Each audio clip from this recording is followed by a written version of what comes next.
Well, 3 suspects are now charged after a late-night ambush shooting left a Lexington police detective with injuries.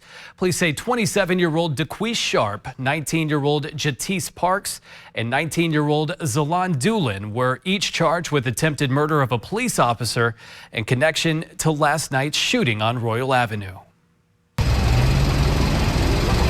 The scene on Royal Avenue near Winchester Road in Lexington just before midnight on Wednesday.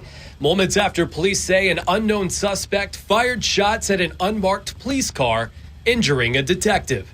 That officer suffering minor injuries and was able to fire back. Lexington Police Department announcing on Thursday they arrested 3 men in connection to the attack. 19-year-old Zalon Doolin, 19-year-old Jatisse Parks, and 27-year-old DeQuise Sharp. All of them charged with attempted murder of a police officer, assault, criminal mischief, and 6 counts of wanton endangerment. Sharp also facing an additional charge of possession of a firearm by a convicted felon.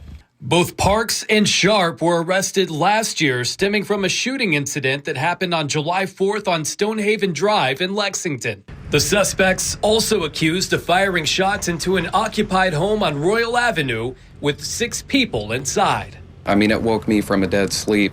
Sounded like, you know, a game of Fortnite or like Call of Duty or something. There was so many. A man who lives in the area who agreed to an interview only off camera describing the chaotic scene. I looked outside the window just to see, I mean, police all over the block. They were everywhere, and I heard them yelling at somebody to stop and shouting all these commands. And a little bit later, I saw what I believe was a SWAT team or some sort of special police force with an armored vehicle show up and riot shields. Unfortunately, this is just the latest incident for this man who says he's lived in the area for most of his life. His sense of security shaken in the neighborhood he's called home for more than 2 decades. Before recent years, I think it was 9 or 10 shootings every year in Lexington, but now it just seems like you hear about it all the time, all over the city.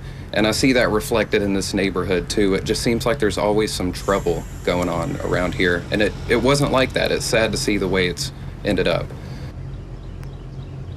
Well, the shooting is being investigated by Kentucky State Police's Critical Incident Response Team, which typically investigates all officer-involved shootings. Police say body-worn camera footage is currently being reviewed. The detective who was attacked in that incident was not sent to the hospital, is expected to make a full recovery, and has been placed on administrative leave.